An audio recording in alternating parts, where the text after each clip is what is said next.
the University of Sheffield Solar Farm, an important testbed for highly sustainable solar power. Last episode, we talked about the risks to human life and the natural world of failing to tackle our carbon emissions. The goal may be simple, but the methods involved are diverse, and dealing with this problem will involve a radical reconstruction of our energy economy.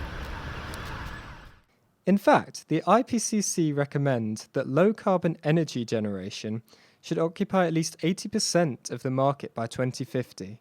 But how can we even begin to achieve this? In this, I won't go into the details, but in this sort of plot, this is very common in scenario modelling. If you don't constrain it, everything comes from coal.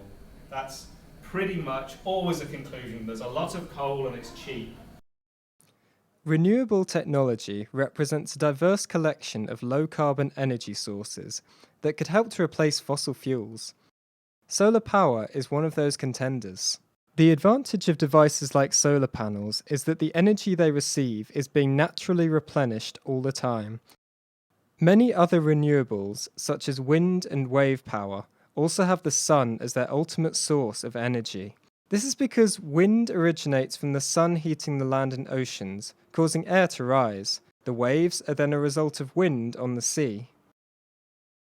The sun has the advantage that it has around 5 billion years left of its lifetime, so making use of its power is most definitely sustainable.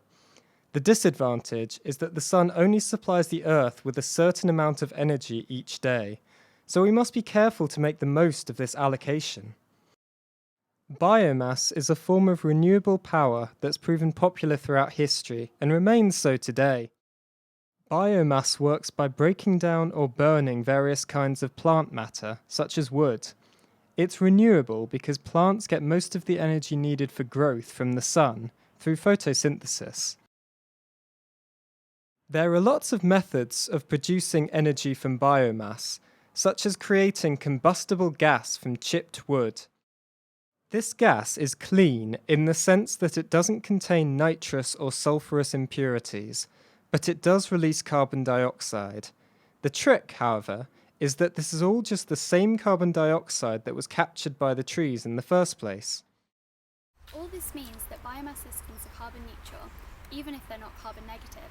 However, there are tentative suggestions that when coupled with carbon capture and storage, biomass power could also function as a method for extracting CO2 from the atmosphere. What biomass energy really does is use woodland or fields of crops as giant solar panels, but a big problem is the amount of land needed to supply the energy this way. The issue is here of photosynthesis that the plants use to capture energy from sunlight. Natural photosynthesis is only about 2% efficient, compared to 10% for even the lowest efficiency photovoltaic panels. The panels also produce electricity directly, while the sugars produced in photosynthesis will have to go through several more processes, each with energy losses, before their energy gets to the mains. It means that an awful lot of these are needed to produce electricity sustainably. So what is a solar cell? So a solar cell converts sunlight into electricity directly using a kind of specially designed semiconductor material. It basically absorbs photons of light and converts them directly into electricity. So it only generates electricity when the sun is shining. So we're here on the roof of the Hicks building, sunny September afternoon, generating electricity through the Sheffield Solar Farm.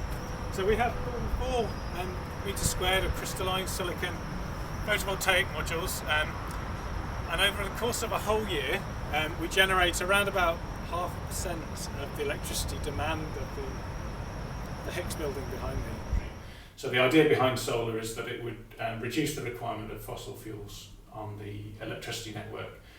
So the government's policies that have supported solar deployment over the last 5 years have all been kind of underpinned by an ability to abate the amount of carbon emissions, and that's all tied up with the amount of energy that's embodied within a solar panel.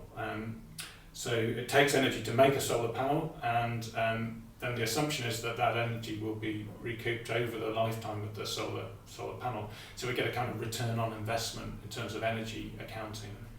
And in the UK for solar, it's something between 3 and 5 years return time. The amount that could be supplied from solar photovoltaics in the UK varies depending on your information source, but these numbers do suggest that PV could generate power on the scale required. It would, however, have to form a part of some larger energy mix. Biomass, for instance, could help to make up some of this gap. When including projected resources of wind and wave power, this number is raised further, but still not to the level we would like. The contribution from these sources is also somewhat problematic, as they are intermittent, so do not output the same power all of the time. So one of the biggest challenges is how the transmission network of the UK copes with both the peaks and the troughs in the solar generation cycle. So PV electricity is only generated at certain times, as is wind. So actually the thing that's missing here is the storage to actually allow these things to be added up in that way. And storage has no saving. It's actually, in a sense, negative in terms of its abatement potential. So when we put the storage in there, we have to actually subtract and so the buffering of the grid, the storage necessary to do this is not kind of accounted for in this. But not all forms of renewable energy are unpredictable in this way. Some forms, such as tidal power, are in fact remarkably regular. So what is tidal power? Okay, well, tidal power is the extraction of power from the movement of the tides. And so as the sun and the moon rotate relative to the Earth, they exert a gravitational pull on the water which surrounds the Earth. And so a person on Earth standing at a single point sees the movement of water around them, essentially sees the rise and fall of the tides, which we're all familiar with from going to the seaside or whatever. What are some of the different methods for extracting tidal power? Well, there are two or three main methods really. So there are tidal barrages, which we might have all heard of the 7 barrage proposals, which have been ongoing for a long time, and are currently not going ahead, but we never know. So that involves the building of a big barrage structure, so a sort of bridge structure with turbines built into it underneath the sea, in an area of tidal flow in and out. And a second method is the use of tidal turbines. So these are some models here that I use in my work. So tidal turbines are a smaller device, essentially similar really to a wind turbine, which is installed on the seabed, in theory singly or more likely in arrays, similar to a wind farm.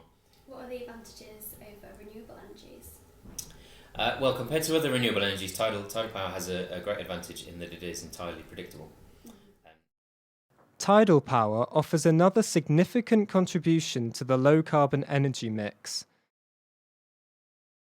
All of the supply bars shown here are estimates from different national and international organisations.